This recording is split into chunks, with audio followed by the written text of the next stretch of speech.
Hello and welcome into the Section 109 podcast from Studio Breezy. I'm here with Sir Mix-a-Lot, Ellie, and Matthew. What's up, y'all? How you doing? I am wonderful because we get to talk about a signing today. Let's go! Do you know how happy this makes us? Thank you, Durrell, for releasing this right when we were trying to record. And us missing it last time, so thank you for that. I am not going to go full I'm not going to put on my tinfoil hat, but if I were Jim, I would put on that hat and suggest that somebody had my calendar and release something while I was unable to. They do have an impressive record of releasing news within a day of our recording. Here's to hoping tomorrow they release more good news after we've already recorded. I would love that. But first of all, we have new signing Jesse Williams, who I keep calling Jesse James. I think we should have a gunslinger Jesse James joke in here. But Jesse Williams, full Trinidad and Tobago international. How we feeling? What's the first, Ellie? Give me your first thoughts.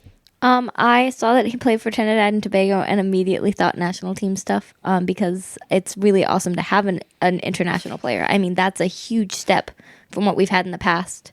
And I mean, I'm stoked for that kind of energy to be joining the squad. But me too. I mean, what a big signing. Full international. Yeah. So he's 22 years old, right, Matthew? Yep. Give us some stats. So he was signed. Grew up in Trinidad, playing in the Trinidad League, and went to Northern Ireland for a little bit. And then was signed by I believe it was Pittsburgh in 2022.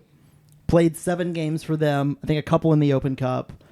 He was primarily just a backup for him, and then did not get renewed by Pittsburgh.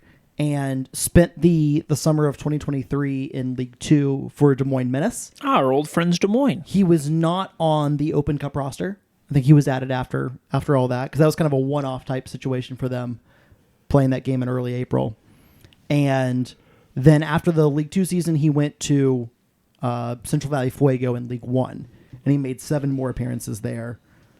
And what's interesting about him is Rod. I mean, you can tell that Rod loves his versatility. He can play the 6. He can play center back. He can play outside back, and that's something that it's incredibly important, especially for someone who probably projects as an outside back for us. I think, because I'm not 100% sure, because it's Rod, so you never really are 100% sure what he's thinking in terms of how he goes about building a team. But he has all of those qualities, all of that player profile background, and I'm really excited because I think he's been a little bit misused in his pro career to this point, and Rod usually thrives on those kind of guys, like finding a role that fits for them with us, where it never totally fit elsewhere. I'm getting kind of Taylor Gray vibes. And the reason I'm getting Taylor Gray vibes is because Taylor Gray got cut and was the best winger, or one of the best wingers, in the league the following year with Rod. He got cut. Some other team looked at him and was like, not good enough to be on Maryland Bobcats. Shout out. Looked at him and was like, this guy's not good enough to be on our roster. And then he was one of the best wingers in the league the following year. I think there are shades of this potentially, and we got to see how well he plays. But we used an international spot on him, meaning that's a big deal. It's our first big international signing. He is a full international for Trinidad and Tobago, so there's something there. And we haven't had one of those since Darwin Lam, and Darwin was already our season was done by the time that happened.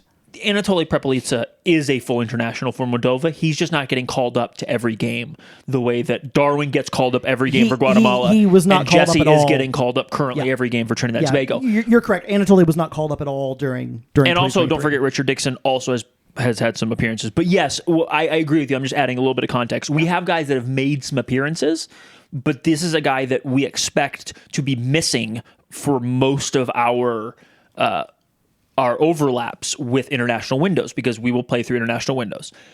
Here is the next question I have, y'all.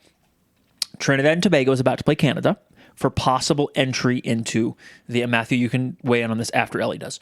I don't want you to interrupt me. Possible entry into the Copa America. I hate Canada with a burning passion. I hate Canada more than I hate Trinidad and Tobago, though I have my own issues with Trinidad and Tobago from 2017. Ellie, who do we want to root for in the Canada versus Trinidad, knowing that if Trinidad wins and plays in the Copa America, we might be without Jesse for like 6 weeks or some crazy amount of time between camp and the tournament? Okay, this is really petty. Anyone who's ever watched a game versus Canada with me, though, will know that I scream some really mean things about their maple syrup going bad and their moose being sad. Like, you can ask anyone who's ever watched a Canada game with me, and they're like, why do you hate Canada so much? Hell yeah, I like these vibes. I literally cannot stand Canada with all the passion in the world. I wish ill will upon them. And, like, I wish their moose are sad. I wish their maple syrup goes bad and that their maple trees are sad and their Tim Hortons is not as good as they think it would be. How do you hate Carolina Core as or someone or do you hate Carolina Core or Canada more? That's really hard. I have history with Canada, but I mean, Carolina Core exists, and their existence actually makes me want to tailspin. Like, I cannot stand the fact that they were created. And I like have looked at all the Canada or Carolina Core. Both of them. I think I hate Carolina Core more, which is saying something. I haven't even watched them play a game. I have a feeling I'm going to hate them even more by the end of the season. But I do think I hate Carolina Core more than I hate Canada. I still want Canada to lose to Trinidad and Tobago, even though that would mean that we would lose Jesse Williams for a while. I genuinely cannot muster anything and feel joy towards Canada after their existence playing the U.S. I just can't do it. However, I hope that Carolina Core doesn't even win a single game this season. And okay. I hope that they have really bad signings this season and that it's just one misfortune after another. High Point, I will truly always despise you. And thanks for putting a team in right after I left. Like, if I could go in and undo one thing in life, it would be that. How dare you? Like, how dare you? High Point's just a climbing gym to you. High Point is Disneyland University to me. That is legitimately what we used to call them at Elon. It was Disneyland University, and I hope you take that to heart because it was that bad. That's how much we hated you at Elon University. Just a heads up. Put some respect on Cal State Fullerton. No. Nope. Carolina Core exists, and how dare you exist? Just burning pure hatred. I love this, by the way. I could not love this more. This is fun. I'm glad that you're the first one with a real rival. So I think I'm going to put on my CFC glasses because I know what you're going to say, Matthew, which is you're going to have full-on CFC glasses on and say, Canada has to win because Jesse Williams has to play with us. And I think that that's where I'm going to go as well. But also, like, I will say I'm going to be Canada winning is going to hurt my heart, just like you were saying. I also would like their moosin to be sad, and their Tim Hortons to be always cold. I will ask if Trinidad beats Canada, does that mean that we might take Carolina Core down? Because if that's the case, go Canada, like full on. Viva la Canada! I don't care. Just as long as Carolina Core loses, I'm fine with that.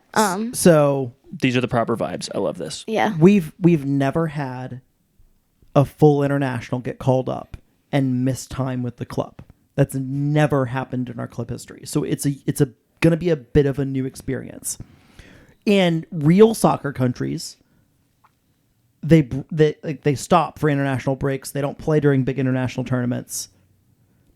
The United States has a ways to go. And so, like, we're going to be faced with this. Because on one hand, Jesse Williams is now a CFC player. And we want our players to succeed at the highest levels. We want them to represent their country. We want them to play for their country. And we want them to succeed. And we want them to, like, advance in tournaments. So we should want Jesse Williams in Trinidad and Tobago to beat Canada and qualify for Copa America, for the prestige of qualifying for Copa America. a combined tournament with, what is it, like 10 in South America and 6 in North America. Like, we want that. But on the other hand, Copa America takes like a month, and we play games during that month. And Jesse Williams is a good player, and I want him on my team, and I want him in my lineup. I'll see you that and raise you all the other MLS Next Pro teams will be losing people as well. Maybe, especially those with like baby Nats. Will have them going in and out with national team duty. And so, yes, I am sad that he'll leave for Copa, but there will definitely be other teams who will be losing those good players, and it just means that we even footing a little bit more. But here's the thing: I don't care. I don't care about the national teams. I don't care about like any of that crap.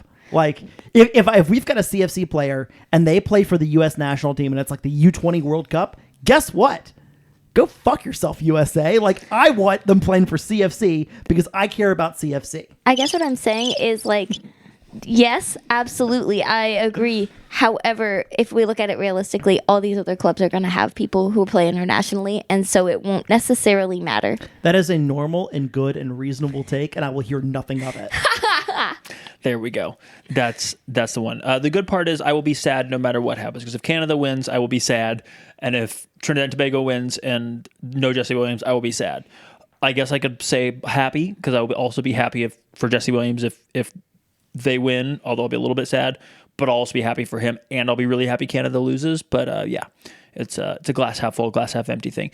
Home opener, March 16. Yeah. How we feeling? We don't know opponents, we don't know a time. Still, we have a home opener now. And like, we don't know if we're going to play the weekend before on the road. We don't know a lot of things, but like, let's go. We're one step closer to a schedule, and we're one step closer to planning all these road trips and all these new road trips. Oh, I'm so excited. Like, do we get our first ever international, like our match on foreign soil? Do we get, you mean Toronto too? Oh, okay. Do we get like I mean, we've already played in Canada. We have? Yeah, we played in Detroit. That's accurate.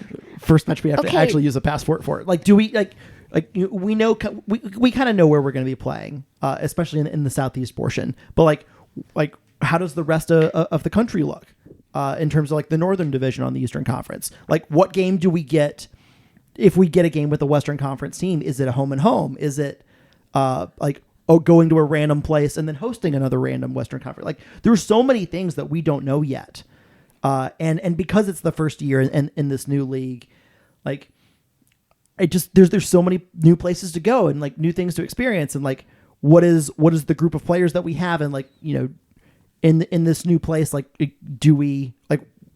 how do we do this first time around? Like, it's so exciting. And also, fun fact, we have a home opener before Christmas. Like, we know our home opener before Christmas Day. Yeah, it's pretty wild. No, we don't have a full schedule yet, but I kind of expect that's going to come shortly. You get the home opener like set up, and like the full schedule's not far behind. I'm not saying it's going to be in 2 days or anything, but like that means like there's some stuff like really circulating now. Yeah. And like this is locked in. I would like to directly talk to Chattanooga FC's and MLS Next Pro and beg on like my hands and knees, can we play LAFC? I have friends out in LAFC, and I've wanted to go to one of their games to, you know, be there for a long time, and I want to go cheer against them now. No, you should probably go next year after they're done with their supporters ban. I like that. Let's do it. Are you saying you want to go for like a double dip and like go to a home game on a Saturday and then like we play on the road on Sunday out there? Oh no, I just want to go to the CFC games. I don't care about actual MLS. MLS can, you know. So the fun jump off a bridge. The fun thing that we might, and I feel the same way mostly, like, but like we'll probably on our road games we'll probably play a lot of Sundays because MLS will have their first teams playing on Saturdays, and so like. Which made you sad because you just realized you'd not be able to travel during the season as much. It's been fun being a supporter, but I gotta go now. Gonna go, you know, have a normal schedule. The good news, Ellie, is that a lot of these are going to be driving distance too. But if it's on a Sunday, usually Sunday afternoons, I have to be back for Monday at like 6 a.m. Yeah, you'll be fine. If they're driving distance, you're going to be okay. I believe in you. Atlanta, Huntsville, and such. Huntsville might play on Saturdays, actually. Yeah, they varied because they'll wanna be timed with Nashville a little bit if possible. Does that mean I can fully hate Carolina Core on Saturdays? Probably. Very likely, yeah. You can hate Carolina Core whenever you want. I mean, I always do. But they're most likely to play on Saturdays, yeah. Heck yeah. I mean, I would assume so. We don't really know. Yeah, who knows? They could also choose to play like dummies on Sunday, but yeah. No one likes them. That's But true. it's just I love new things, and I love the excitement of something new in this next chapter. And I can tell you, Matthew and I will be going to whatever NISA, if it doesn't die, or one of the USL like games. MLS. Like I don't give a like we're gonna be. I want to see some stuff, and like we're like absolute sickos. Lord and willing, we're also going to see El Paso. We're also a little bit cheap. So like if we have the option, especially if there are a lot of games going on and we play on a Sunday, like with if couple hours by train or like whatever, like we have options. Trains. The Northeast helps with this. Oh, if we're already in the North. Yeah, okay. yeah. I thought you were saying there's gonna be trains Are here. we gonna That'd be great. are we gonna go to a big MLS game and then go to like our game on the next day, or are we gonna go to like some like sicko shit like Rhode Island FC? Goddamn right we are. Okay, I don't know if y'all have seen the Vermont FC jerseys, but they're brilliant. Like this last seasons were brilliant, and I almost want to go to a Vermont game just for the jerseys. Like I don't care about actual Vermont soccer. Green. Yeah. I remember them. Yeah, they have a really pretty jersey last season. I'm a sicko too. I'm totally in for this. Yeah. It's a good crest. Their last season's jerseys were great. I'm absolutely down. And can we burn down MLS while we're at it? How do I go about doing So that? speaking of burning down MLS, Let's just get into this one, and let's try to only. By the way, do, there's why she likes that jersey. That is sick. I Right? get, yeah. Let's try to That's limit. sick. Let's try to limit ourselves to 20, 25 minutes on this. No more. I mean, let's do even less because MLS Yeah. isn't worth the thing. It's So not. for anyone who might have missed this, and I feel like if you're listening or watching this, you're a sicko, so you probably did not miss this. But in case you did, MLS decided to announce the other day that they were not going to participate in the Open Cup. That would be like if you're a fan of soccer anywhere else in the world, name your big cup: Copa del Rey in Spain, the Coppa Italia in Italy, or the FA Cup in England, or whatever what is it called in Germany? The Pokal. DFP Pokal. It would be like the top league in any of those countries withdrawing from that tournament. It's absolutely banana land. It makes no sense. And here's where I want to go with this, because I've seen a lot of false equivalencies among my circle of humans, which is like, well, USL isn't perfect either. No shit.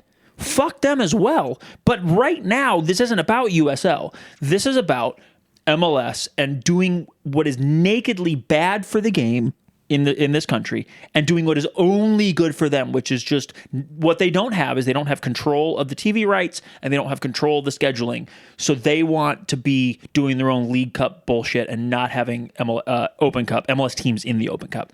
Well, and I'll see that argument for USL and raise you. USL isn't the largest league in the land. Like, MLS is the thing that everyone's looking towards, and they set the example. And they got to set a better example than this. Like, this is BS. Yeah, absolutely. So I will also challenge anyone who's like thinking like, what does it matter? Like, here's why it matters. There are intellectually honest arguments against pro-rel, as an example. I don't necessarily agree with them. I think for the most part, I would like to see pro-rel, but like there's intellectually honest arguments to say this country wasn't built on it, the soccer infrastructure wasn't built on it, the investment in the teams didn't come with it as part of it, and so you can at least argue that like, look, we need to continue this way because we've got here and the league is stable in part because there is no pro-rel. I'm not saying I agree with that, but like you can make an intellectually honest argument to that effect. What you can't do is make an intellectually like honest argument about MLS ditching the Open Cup and be like, this is good for soccer in this country. It's not. It's only bad for soccer in general.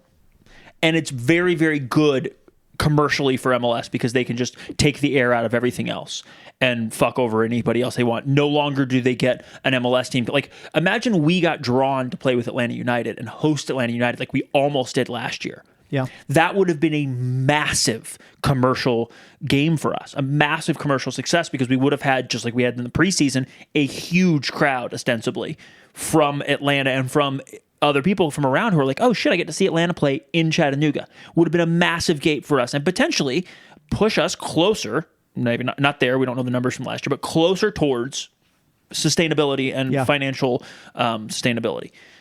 There is no option for that if MLS pulls out. All right, I'll stop yelling about MLS. I've done a lot of yelling about it this year, or this week rather. So I feel like I've gotten a little bit out of my system. Give me that. I'm gonna put on a little tinfoil hat as I say, fuck MLS.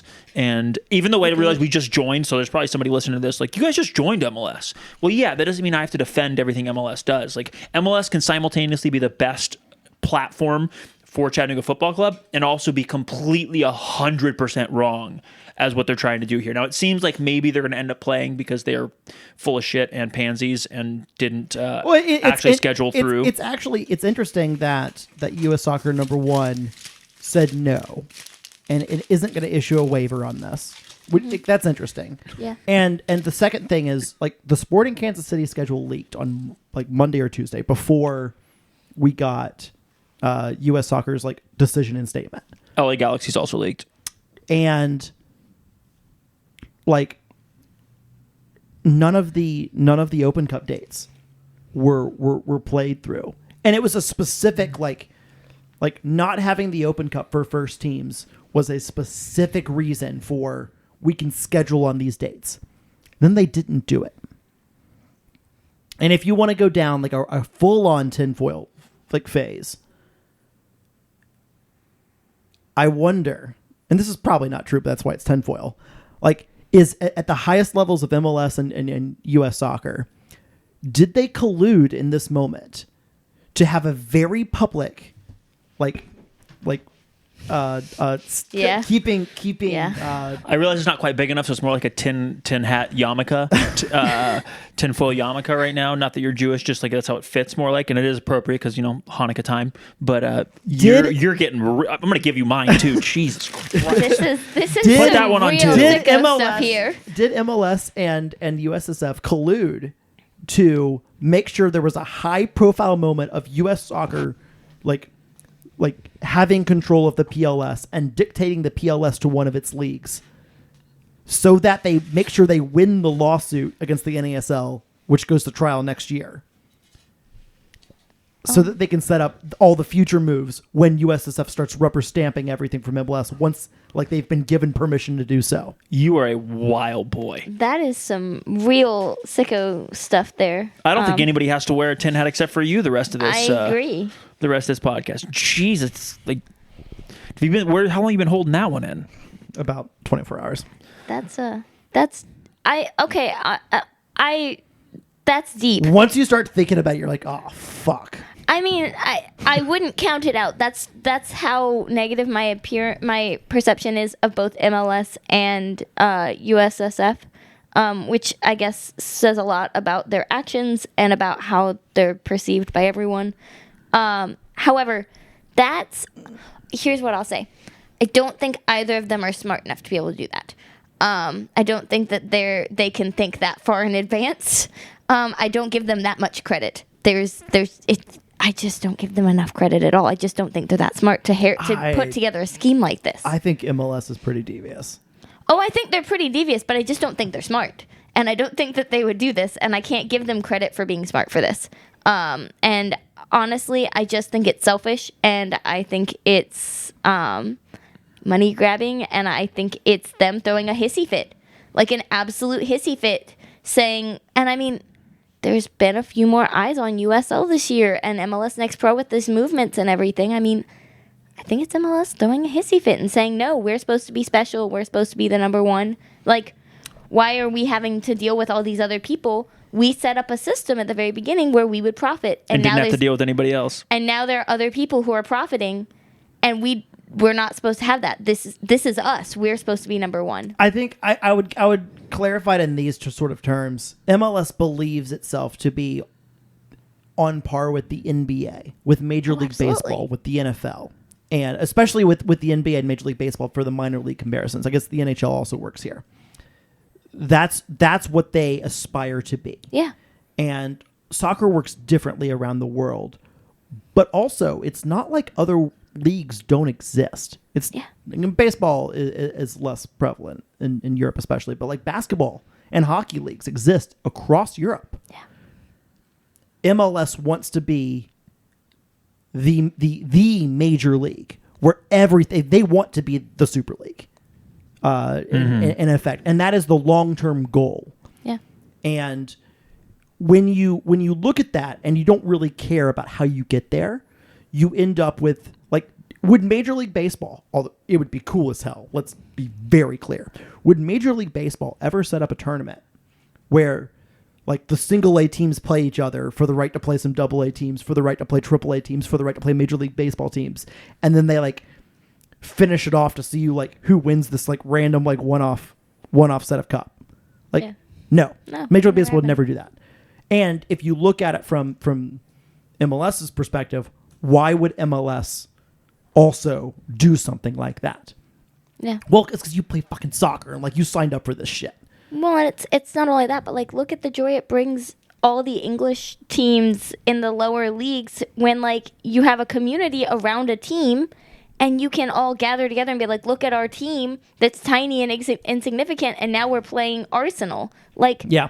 We deserve the right to be able to do that. Like, we have Chattanooga FC. We will gather together, band together, and take down an MLS major. Like, how cool would that be to be given the chance to do that? But they would never hear of it. It just, they don't care about community. They don't care about building. They care about making money. Yeah. Yeah, I get you there. It's nakedly and in bad faith a problem. Like it's universally bad. There's nothing. There are benefits to MLS and MLS alone, but there are not benefits to US soccer or soccer as a whole in this country. I'm not even going to say there are really benefits to MLS, right? You're taking away chances for them to continue to practice their skill, even if it's against someone lower. Like, you benefit from playing someone not as good as you. You get some kind of skill off of that and practice. Oh, yeah. They have those opportunities. It's called playing Montreal. Matthew. I would like to personally hope that Canada doesn't walk away from this podcast episode. If we have any listeners, we won't anymore, but we probably don't, so it's fine. Look, like it's not good. It's probably where we're heading though one day. Yeah. And that's not good either. But I guess the point of all this is I'm incredibly jaded because I lived through 2018. I lived through having an optimistic view of what soccer could and should be in this country. And every single time something comes up in American soccer and everyone says, well, like, no, that's bad. Like, our ideals are this. Self-interest and maybe it's league interest or whatever always wins. And so, like, I know this is bad.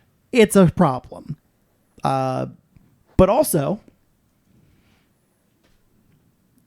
CFC has experienced a lot of soccer wars. Yeah. And damned if I ever lose another one.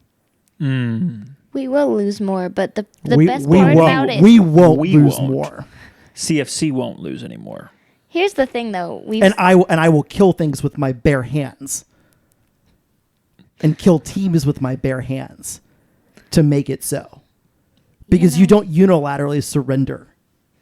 We're not gonna in a fight. We're gonna survive through all of it. That's the biggest thing. Is we're not going down. There's no way.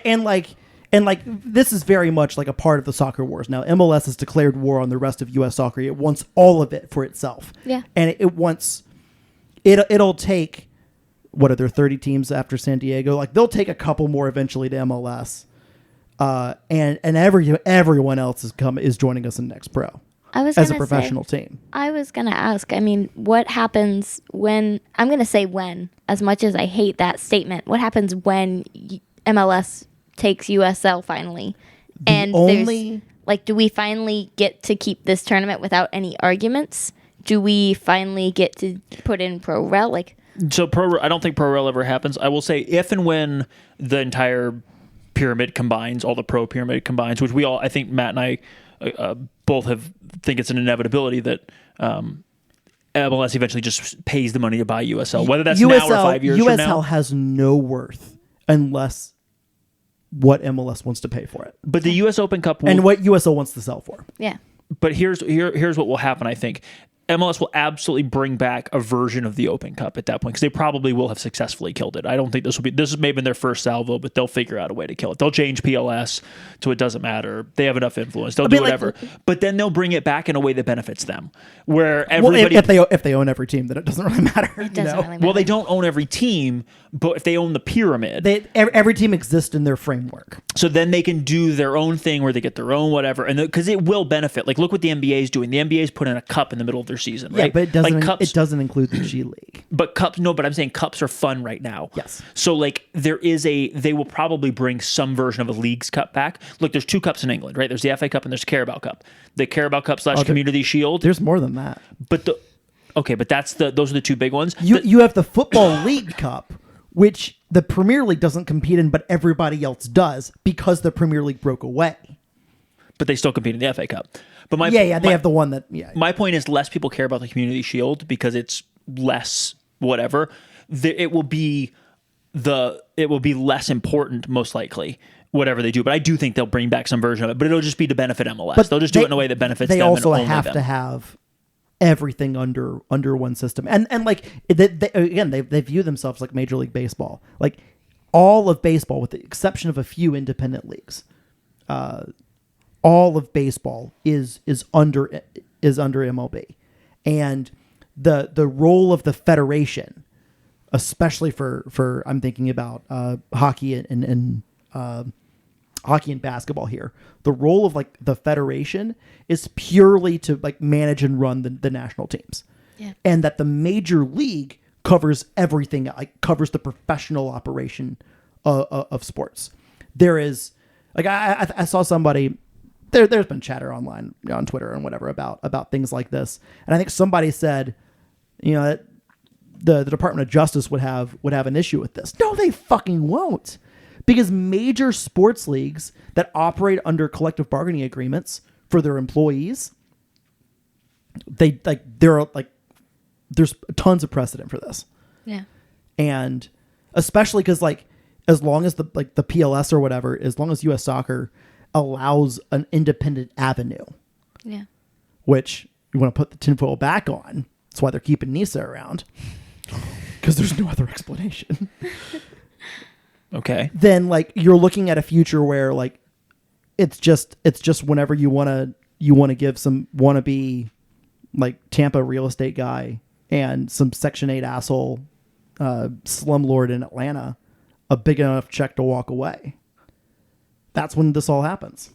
And that might be, like the World Cup's coming, right? So that could be, MLS wants this to happen sooner than later.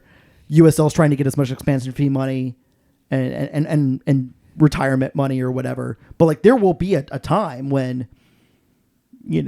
especially if MLS is successful with Next Pro and with expansion opportunities and whatever, there's going to be a time when the opportunity to sell versus the opportunity to bring in expansion dollars, like when that thing hits the point on whatever 2 axes is, that's it.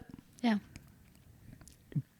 Like USL teams already paid a fuckload of money to join. Like they're not going to pay more money, or be able to pay more money to like keep the league for themselves. That would be a good system, by the way. Like clubs owning the league. Where have we heard that before? Like that'd be a good system. Yeah. But like it's not reality in NISA. It won't be a reality in USL. Or ironically, it is a reality in big MLS. Yeah. So, but the important thing is that we're going to be competing in the Open Cup, and yes. if MLS wants to fuck around a little bit, and currently they're out of the tournament, but they're probably in negotiations to figure out like how they get back in or whatever. If they decide to essentially ban first team players or ban anyone that's on DP contracts and TAM and whatever else to like limit the load for players at the top end of the roster, look, it becomes the most winnable tournament for non-MLS teams since probably 1999 with the Rochester Raging Rhinos. So yeah. So like, let's go fucking win the damn The thing. little blue lining, the little blue silver lining is that it's never, if MLS doesn't compete, which it seems like the winds are blowing, like they're just going to compete, and it'll be fixture congestion, and some of the MLS teams will take it really seriously, and some will not care at all. That's what it seems like it will do. But if they choose to not compete somehow, and they go out of compliance and whatever else, cool.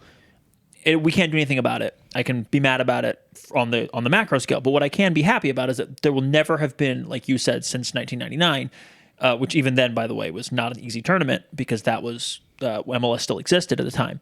It'd be the first time since 1996 that MLS wouldn't have existed and competed in the Open Cup, therefore giving Chattanooga FC the best chance we've ever had to win the whole thing. Which would give us a spot in CONCACAF Champions League. Yep, which would be fantastic for for us. now, until they decide to take it away And give it to the League's Cup winner from USA Mexico, or from the MLS. There's already like 5 spots from League's Cup. Like half of it's something like bullshit. Like half of the Why the not US give them spots one? go to the League's Cup. Why not give them one more?